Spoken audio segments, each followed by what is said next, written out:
नमस्कार दोस्तों, महादेव। स्वागत है आप सभी का एक बार फिर से इस YouTube चैनल पर।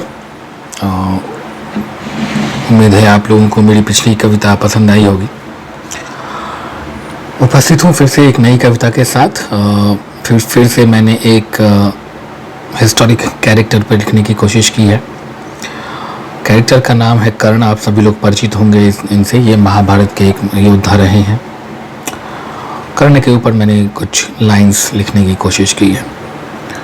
तो चलिए आनंद लेते हैं कविता का। शुरू करते हैं इस वीडियो को। लिखता हूं कि थी रंग भूमि की भरी सभा, करतल ध्वनि से गुलजार हुई। थी रंग भूमि की भरी सभा, करतल ध्वनि से गुलजार हुई।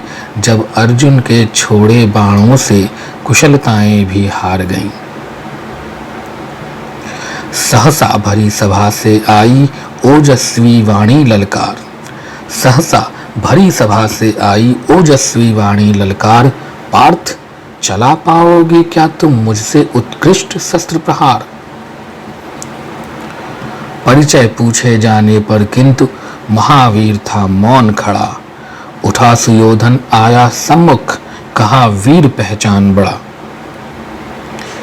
किंतु यदि इस रंग भूमि को राजा की आवश्यकता है, युवराज सुयोधन अभी तुझे देश समर्पित करता है। ये कहानी आप लोग जानते होंगे। ये रंग भूमि की कहानी है।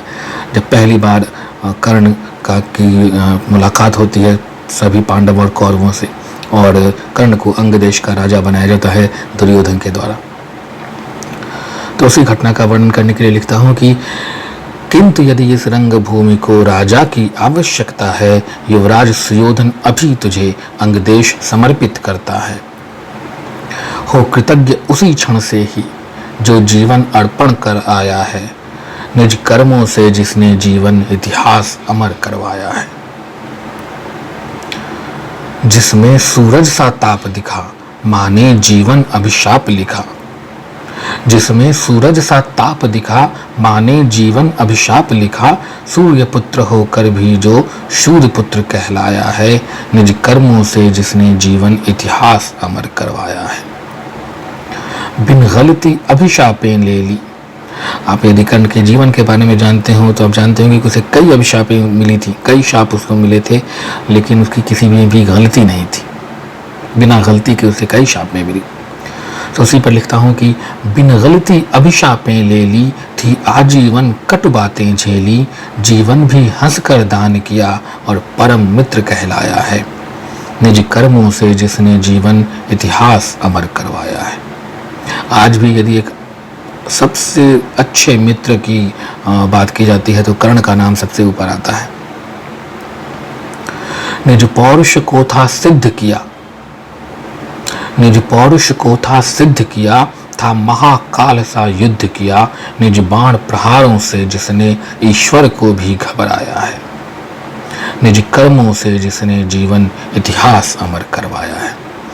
आप जानते होंगे कि कर्ण जब महाभारत का युद्ध लड़ रहा था तो श्री कृष्ण भी उसके बाण प्रहारों की प्रशंसा करते नहीं थकते थे। था मित्र के जीवन नाम किया, कवच और कुंडल दान दिया। माता को दिए वचन के बाण, मृत्यु को गले लगाया है। निज कर्मों से जिसने जीवन इतिहास अमर करवाया है। जब वो अपने कवच और कुंडल दान दे रहा था, जब वो अपनी माता को वचन दे रहा था कि अर्जुन के अलावा किसी और को नहीं मारूंगा, वो जानता था कि वो अपनी मृत्यु को चुन रहा है, लेकिन फिर भी उसने ये किया। कौन्तेय प्रथम होकर भी जो आजीवन राधेय रहा। कौन्तेय का अर्थ यहाँ कुंती पुत्र से है और राधेय का अर्थ यहाँ राधा से है। कर्ण की जो पालक माता पैदा थे उसकी माता का नाम राधा था। कौन्तेय प्रथम होकर भी जो आजीवन राधेय रहा, था सिंहासन स्वामी किंतु जो उचित मान से हेय रहा। परशुराम का शीश मणि जो उनका ही तड़पाया है। निज कर्मों से जिसने जीवन इतिहास अमर करवाया है। आप जानते होंगे महाभारत में परशुराम के 3 शिष्यों का जिक्र है। एक तो थे अपने पितामह भीष्म, एक थे सब गुरु द्रोणाचार्य और एक थे कर्ण। इन तीनों के गुरु परशुराम रहे हैं। बिना इनकी गलती, बिना कर्ण की गलती के ही परशुराम ने उन्हें शाप दिया था कि तुम अपनी सर्वश्रेष्ठ विद्या को उसी समय भूलोगे जब तुम्हें इसकी सबसे ज़्यादा आवश्यकता होगी। तो उसी पर ये लाइन्स लिखने की कोशिश की है कि परशुराम का शीश मणि जो उनका ही तड़पाया है, निज कर्मों से जिसने जीवन इतिहास अमर करवाया है। था रणभूमि में निशस्त्र खड़ा और दिए शाप से स्तब्ध लड़ा, शीश काट जिसका अर्जुन भी आत्मग्लानि से भर आया है, निज कर्मों से जिसने जीवन इतिहास अमर करवाया है।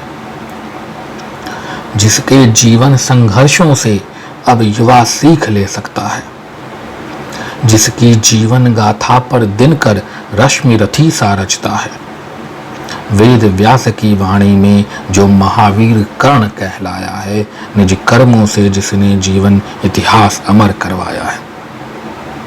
यदि आपने रामधारी सिंह दिनकर की लिखी हुई पुस्तक रश्मि रथी अभी तक नहीं पढ़ी है या कविता अभी तक नहीं सुनी है तो उसे सुने और पढ़ें अवश्य। आपके रोंगटे खड़े कर देने वाली ये कविता लिखी है रामधारी सिंह दिनकर ने कर्ण के जीवन पर। ये थी छोटी सी कविता कर्ण को समर्पित, कर्ण के जीवन पर आधारित। उम्मीद है आपको पसंद आई होगी। यदि आपको अच्छी लगी हो तो वीडियो को लाइक और शेयर ज़रूर करें। वीडियो देखने के लिए धन्यवाद, हमारा चैनल देखने के लिए धन्यवाद। चैनल को सब्सक्राइब करना ना भूलें। मिलेंगे जल्द ही एक नए वीडियो, नई कविता के साथ। तब तक के लिए स्वस्थ रहें, मस्त रहें। वीडियो देखने के लिए धन्यवाद। महादेव।